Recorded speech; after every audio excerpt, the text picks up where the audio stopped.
2 Academy Awards, 2 BAFTA Awards, 2 Grammy Awards. Adrian always appreciates this next part. So, a $200 million budget. Wait for it. Wait for it. Box office, $1.1 billion. We talking real money, fellas. Real money. We're talking about one of cinema's greatest iconic characters, James Bond in Skyfall.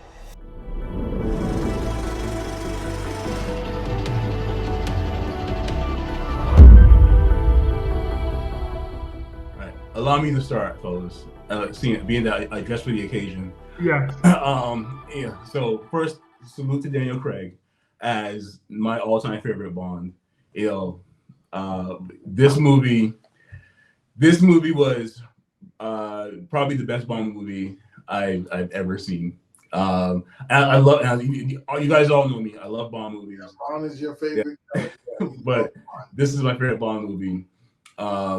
And for some, it may be a little difficult to grasp this movie, but because if there was so much before it, there's 2 films before it, so films after it kind of wrap up the story arc. But this film right here, like got you kind of in the mind of James Bond and kind of got you an idea of where he really came from, and give you a little bit more of why he's the way he is. So I mean, I'm looking forward to diving into it a bit more. But this is my favorite Bond movie. There are some things to discuss here. I want to stay big picture on the accolades of this film, because we don't see accolades like this often. And let me throw some data at you. We don't normally do that on the Unspoken, but I think with a film like this, you kind of have to, right? So obviously we all know 2012 spy film. This is the 23rd James Bond film overall, starting back in 62, I believe it was, 23rd overall. You see, again, one of the key things we keep running into in this Unspoken series is legendary casting. Daniel Craig, Javier Bardem, who we love on this panel. Yeah. We love him. Early Judy Dench as M here. All playing a spectacular role. Chuck, sorry, Chuck. Correction is Dane Judy Dench, just so you know that. Her correct title as she was. Oh boy. Correct. I appreciate the correction, brother. And so there's one more big thing I wanted to throw at you guys. So, and I mentioned 2012 for a reason, right? It's because in my personal opinion, it's top 3 calendar years for movie releases ever, right? Ever. Okay. When we talk about the movies that came out in that year, 2012 is up there, right? So we just talked about this Bond film making 1.1 at the box office. It came in second in 2012. In 2012. Well, you got to also say what came behind. So we're definitely going to discuss that. So all right. Number 4 was The Hobbit, right? Mm-hmm. This is 2012 alone, right? Number 3 was The Dark Knight, right? What? And number 2 was Skyfall. Mm-hmm. Number 1 was Avengers. Yeah. An incredible cinema year. And the numbers, all of those films over $1 billion box office, just tells you how much of an impact that not only Bond is, but just movies as a whole. So I wanted to get into that a little bit. Dre, kick us off, man. We're here in Skyfall, mm-hmm. and if my memory serves correct, we hadn't seen Q, we hadn't seen Moneypenny for a couple of films, and then they come back to us in different ways. Yes, that's correct. Because when they made the change from Pierce Brosnan to Daniel Craig, the Broccolis, the ones who kind of owned the franchise, they wanted to go a bit more hardcore, a bit more grimy with the character. They wanted him to be very rough around the edges. That was a lot of that was inspired, I read by Jason Bourne and how well the Bourne movies were doing at that time. So they wanted to find somebody that wasn't that looked like could throw a punch, right? That was Daniel Craig. This movie. So to get to your point, Money Penny, in Q, they weren't doing the gadgets really. The first couple of movies, they wanted it to be kind of more down to earth. The nicest gadget he had was that really nice Maserati he was driving. But outside of that, it was like they wanted to be more grounded. They wanted to feel a little bit more realistic, and they accomplished that honestly. With Casino Royale was kicking everything off. Unfortunately, with the second film there, Quantum of Solace, there was the writer's strike that year. So they only wrote half the film, and the other half was written by replacements, which kind of affected the quality of that film. So by the time this film was made, the writers were back. That Craig agreed to sign on to do one more movie. Some people thought this was going to be his last movie, and they just knocked this one out of the park, honestly. Yeah, I mean, I don't know about you guys, Jamal, Moan. I'm a little just disappointed about the lack of toys. That's one of the things I loved about Bond. Was the BMW with the rocket launchers. Like, I'm here for that. You know what I mean? And there was like, and the new Q kind of says, "What were you expecting?" And I'm like, "Yeah, it kind of was." It was. But also in that conversation, guys, is one of the highest arcing pieces of this entire story, really, for me, which is the old versus new. This kind of wave of maybe James Bond, maybe 007, maybe MI6, maybe it's played out a little bit. You know what I mean? Yeah. And I challenged myself with that watching through the whole movie, and I just felt like, nah, this dude can never be played out. You know what I mean? That was kind of my end take on that. Yeah. I'll let you fellas take this one because I wanted to jump in there on that a little bit, but I'll let you guys take it because I want to hog the whole video. No, I agree. I don't think he can. This character could be played out, but for me personally, I hated James Bond. I know, boy, he's James Bond. I hated everything about James Bond. But Adrian kept telling me when Casino Royale came out, Adrian kept telling me, "Yo, they're doing it different.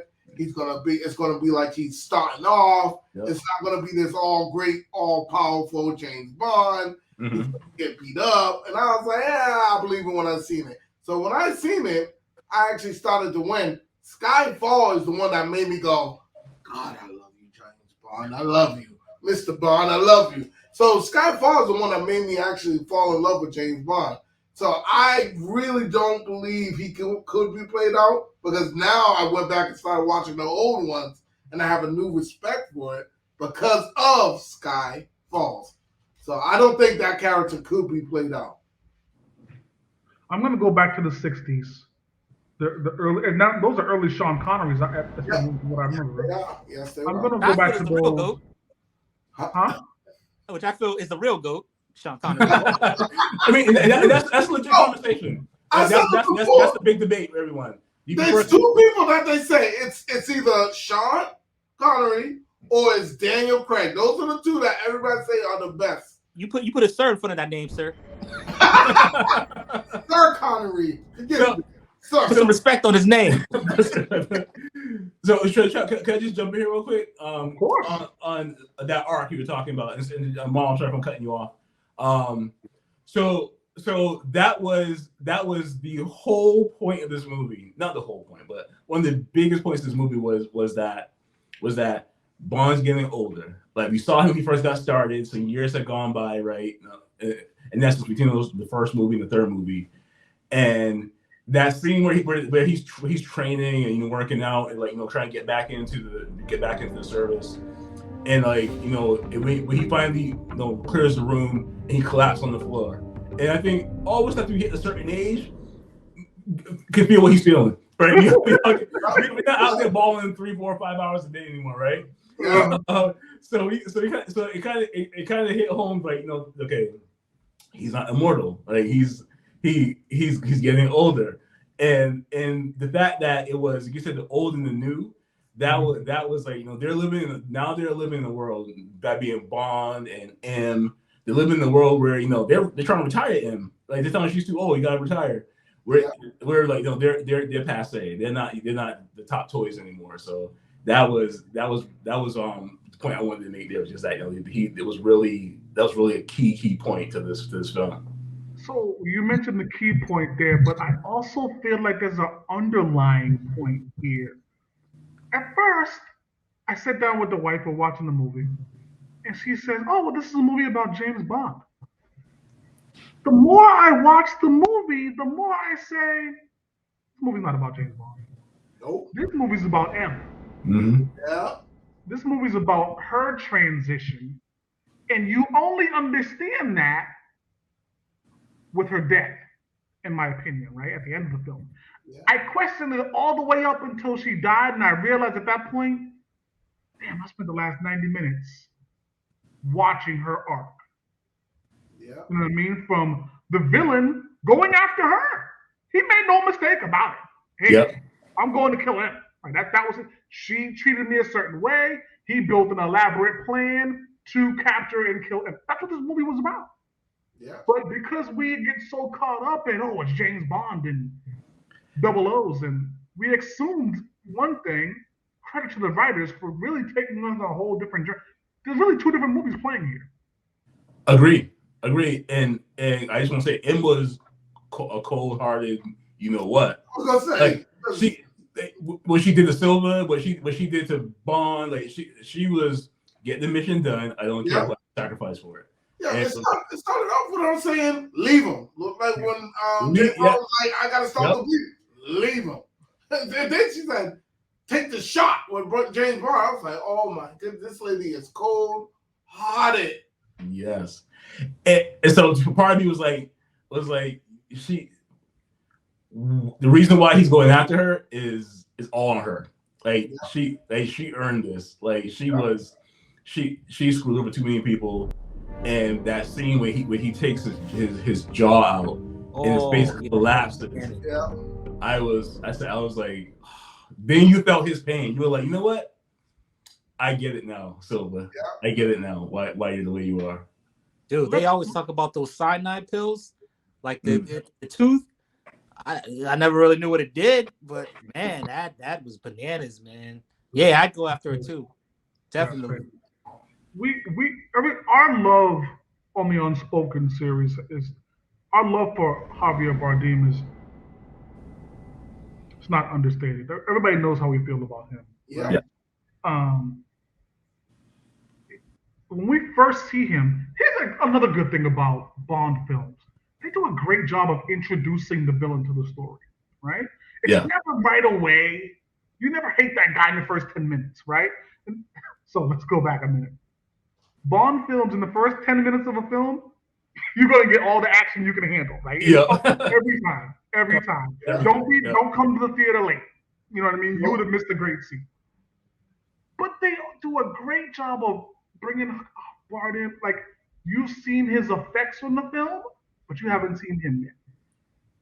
And then when you do, and it goes into the conversation about the rats, and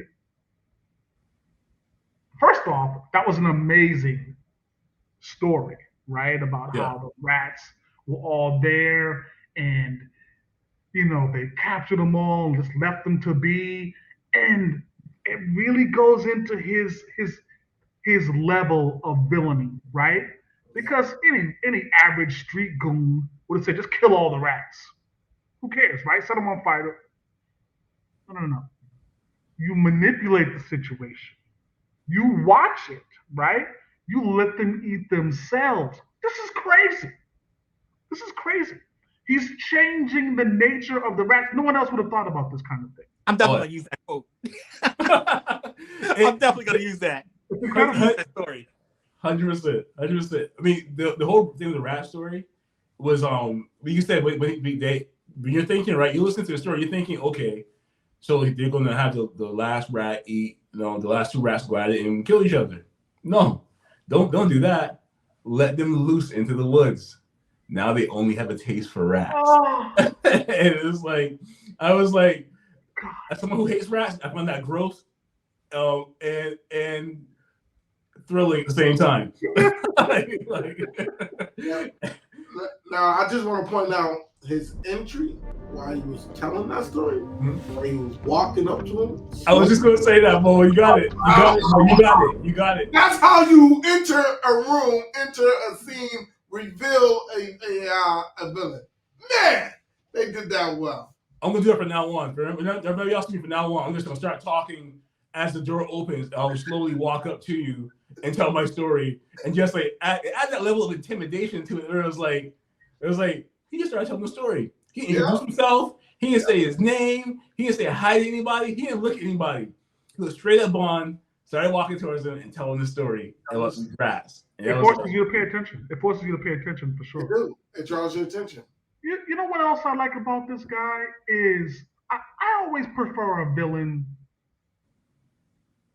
who's been on the same side as the hero in the story. Yeah. Mm-hmm. And kind of said, you know what? Screw that. He's not just walking into this blindly. I've been where you are. And now I see that this side is better. I like a villain like that. It shows you more of a manipulator. He's more of a thinker. He's not just some goon, and I always appreciate that kind of villain. No, agreed. He's not a simple-minded guy. I mean, the way that he kind of played them, he got, you've seen people get captured on purpose before, but the reason why he did it was he wanted to see her. He wanted to see him. He could have had it taken out. He could have waited till she got in the building, right, to blow the building up. Yeah. Right, in that part of the movie after the funeral, right? But he wanted to see her, so he had this whole elaborate thing laid out so he could look her in the face, and then later on he wanted to look at her face again while he kill her. And it was like that was not simplistic to thinking. That's not goon level. That's mastermind level. So yeah, and originally he wanted to kill her in public. Mm-hmm. The original plan was to get her where he could kill her in public. So you know how he had everything planned out. I want to know if he even set up that meeting with the prime minister. You know what I'm saying? Did he even have that meeting set up? You mean the one the shootout happened in? When he went. Oh, yeah, he knew. That was the whole point. So that's what I'm saying. So he wanted to kill her in public. He wanted to see her. He wanted to confront her, and then he wanted to kill her in public. And he wanted her to know it was him who killed her. Who killed her? Because he was like, say my. No, he wanted her to say his name. Say my name. Yeah. And she refused to say his name again. I give him props for that because she stayed cold down to the end. But he was begging her basically to say his name. Say my name. She wouldn't budge. Go ahead, Mo. I had one little gripe with this now. Actually, two gripes. I had two. Mm-hmm. The first one was opening fight scene. Now, I understand the phrase of you could take a punch, but I don't understand the phrase of you could take a bullet.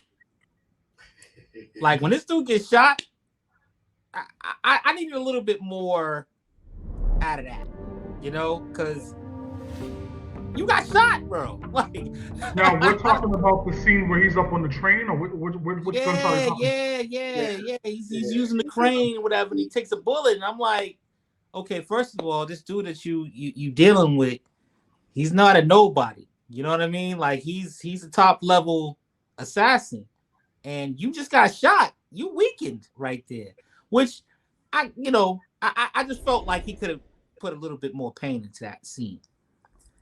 Yeah. My second gripe with this was, now we just talked about Javier, right? And his level of mastermind skill and how hard he went in on this movie, right? Amazing cast, by the way. Top level cast. Okay? From top to bottom. But for my man to go out with a simple knife throw, that hurt. No, I disagree with you. I appreciated that actually, right? It goes to the theme of sometimes the older ways still need to be a little bit appreciated. You know what I mean? Yeah. And so a knife death, I was happy with. I was happy I was with waiting for a fight. This is Bond. I'm waiting for that fight, like that thing. My man just went. Shoot. We talked about that in our review of No Country for Old Men. Yeah. But you know what? This gets back to what you said, though, Chuck, and that does make sense. I can give a little bit exception to it now that I'm thinking about it based off of what you said, and that's that this wasn't about Bond. This was about M. So how this guy dies, I guess, isn't really the point to it. It's really more of just wrapping up her legacy of her thing of being head of the whole thing. It's at that moment he dies in her arms, basically. Yeah. Like he has the gun to his head, to her head, to his head, saying they'll end it for both of us. Yeah. And so he died like embracing her, which was, kind of I thought was a kind of a poetic ending to what. Yeah, I get that. The whole thing. Go ahead, Mo. I want to say he confused me so much. Like the fact that he walked up on her like, "What did they do to you?" When she got shot. So what did they do to you? What did they do, bro? You're here to kill her. Why do you care what they did to her? He's not stable. He made it clear no one touches him. Yeah. Right? Yeah. He said right before he was looking for her, like nobody touches her. He gets to be the one to kill her. Nobody else. So that somebody damaged her bothered him so much. That was it did. It was like, what did they do to you? What? It was like she was his prize. Yeah. She was his prize to kill, and they ruined his prize. Yeah. So just really quickly, just kind of big picture here. One of the other things I really appreciate about this film, and you see in almost every Bond film, is that you get to do a little globe trotting, right? Hopping from country to country. Yes. And they did this so perfectly. I felt like you start off in the Middle East, you get that Middle East vibe, and there's a reason why they got an Academy Award nomination nod, the Oscar nod for the sound, for the score, was because the score, if you listen to it, played perfectly into every scene, and it hit perfectly every time. So I was watching it with my lady, and every time like they hit the score right, she would look up and be like that's perfect how they did that, and I was like, yes, they're hitting it right each time. So you got that feel in the Middle East. Then when he went to Hong Kong, to China, you get that feel when the music changes up there and you're playing. Like it was very well put together, the way they, not only the score, but the way they presented each of those locations, how they utilized those locations. Because that fight scene on that skyscraper with all the neon lights going and all the glass doors, and you're looking at it and you're like, what the? It's like you're kind of confused what's going on, but you're so excited about it, and it's like they use that location perfectly to a T. I think they executed that one perfectly. Yeah, there's my love for Bond withstanding. James Bond has a cool factor about him that transcends, right? Mm-hmm. It's the I just got out of the fist fight, but let me fix my cufflinks. Yeah. Come on, man. Like it's the little things. It's the baccarat games. It's the poker games. All in. On a pair of threes? That's just James Bond shit. That's just cool shit. They just spoke about the Scotch earlier. And the come on, like he is one of the coolest characters in cinema history. So you always have to appreciate what he's bringing. Agreed. One thing I have about this, before I get into the quote of the film, Drake, because I know we have to get moving towards the quote of the film. This Skyfall makes me want to go back and watch some of the other films, which I did. I did end up catching one of the Pierce Brosnan ones. And in that Pierce Brosnan film, they called him 007. And there was somebody with him, can't remember now off the top of my head, I'll have to research it, who's a 006. So immediately that makes me question the future of the franchise. Mm-hmm. If, again, the tenor that we got from this kind of felt like, okay, They're trying to move it past Daniel Craig. Do they bring another Bond, or do they bring a 008? I guess is going to be my question. So obviously I keep up with this, and I try to keep tabs on it. They haven't really made a decision on how they're going to move forward with it. Who's going to play the next Bond? That's been a big thing. You put James Bond in, and you'll find article upon article with people saying, Idris Elba should play him. Henry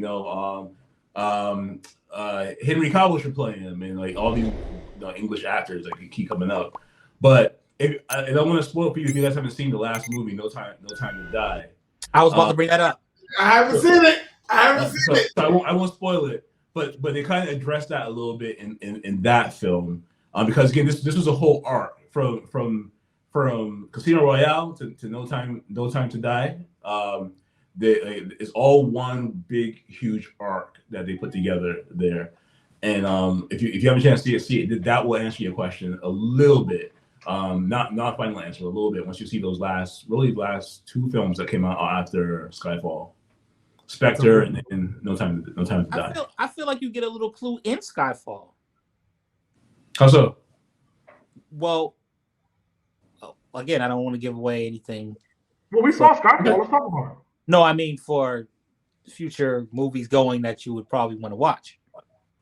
But I feel like in the movie you get a kind of a sense of who's up next. Mm-hmm. If you watch it again, pay a little bit more attention to what you're thinking, like to what's going on with the scene, and you gotta get a clue into who's coming up next on the scene with it. That's all I get. I didn't get that. I mean, obviously we got the money penny. We know that's happening now. We get the new younger Q. We see what that is. Mm-hmm. But I didn't get any indication. Bond ended the movie by saying, "I'm here. What's next?" You know what I mean? So I didn't get any indication that there's going to be a new Bond versus some kind of different wave of Bond. I didn't get any indication of that. So I agree. I didn't feel like they even really addressed it until No Time to Die. That the last film that they did.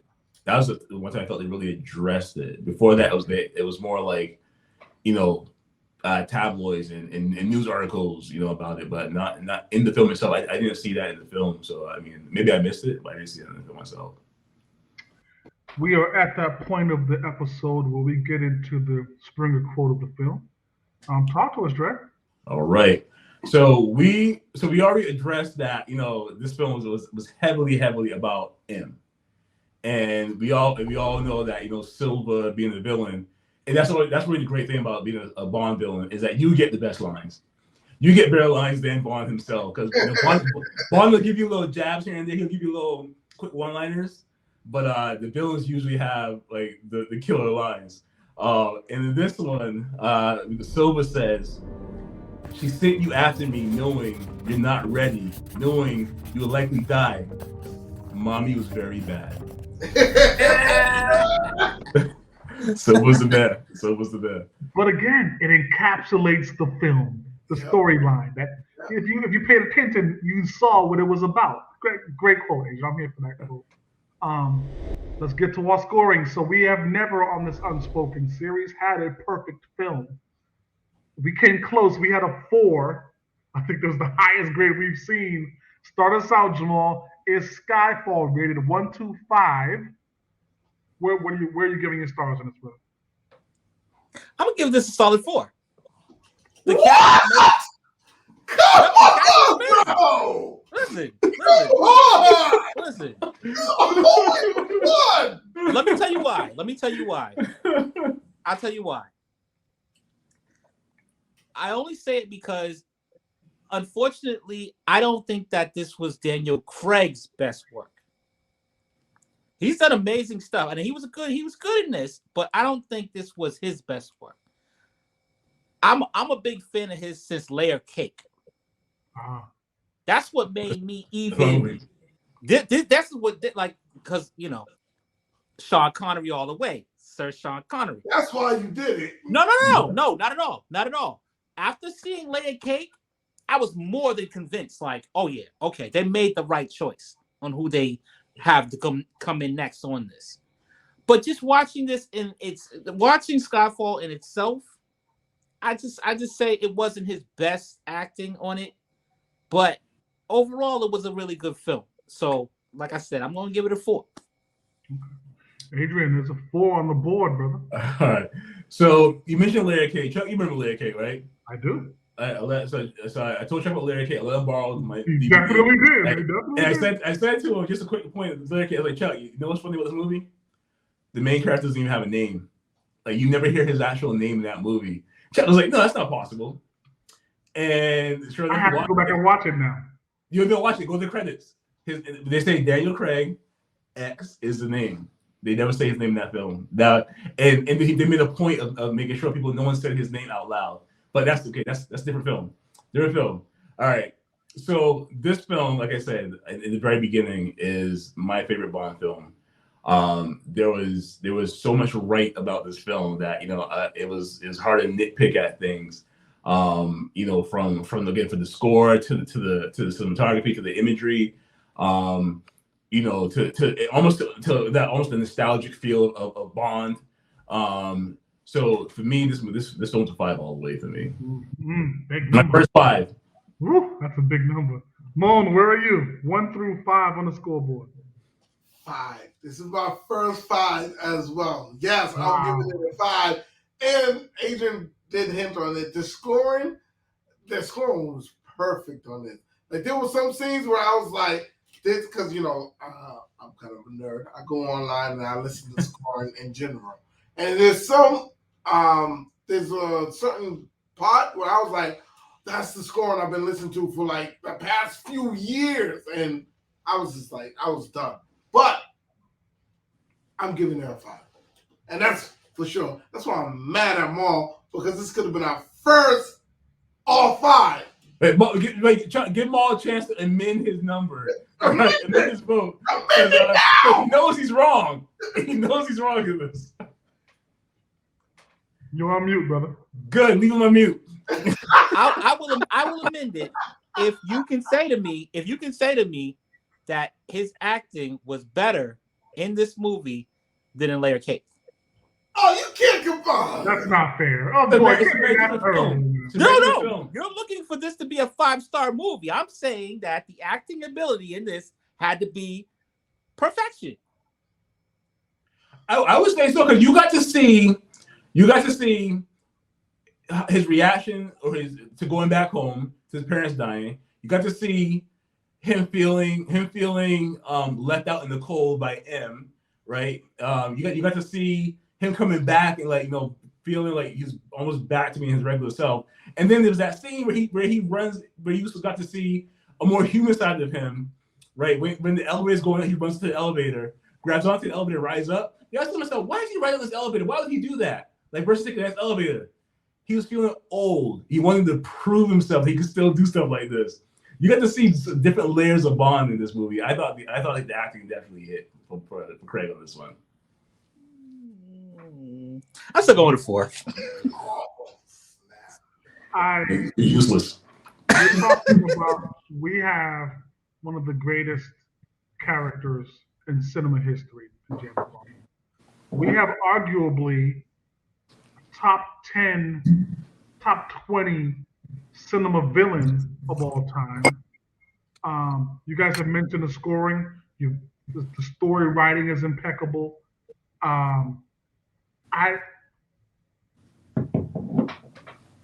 The swan song for M adds a nice emotional touch, a little clarity to the end of that long. Judy Dench has been with him for 25 years, Adrian. Something stupid. She came on before actually when Brosnan came on, she came on. Yeah, she was in the early Brosnan stuff. Yeah. I do feel a way about the lack of explosives and the lack of pens. I feel a way about that. Skyfall is getting a 5. Oh, there you go, Chuck. Man. Come on, Maul, you ruined it, man.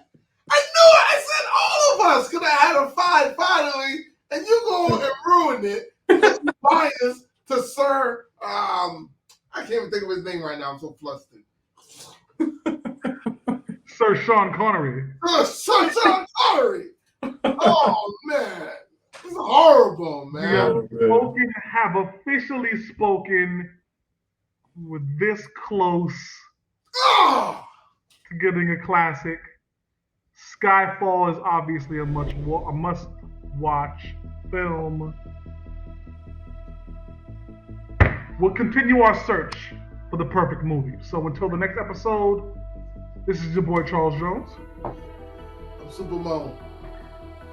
This is Adrian, Mr. Cinema. Movie Mall. Catch you next time on the Unspoken.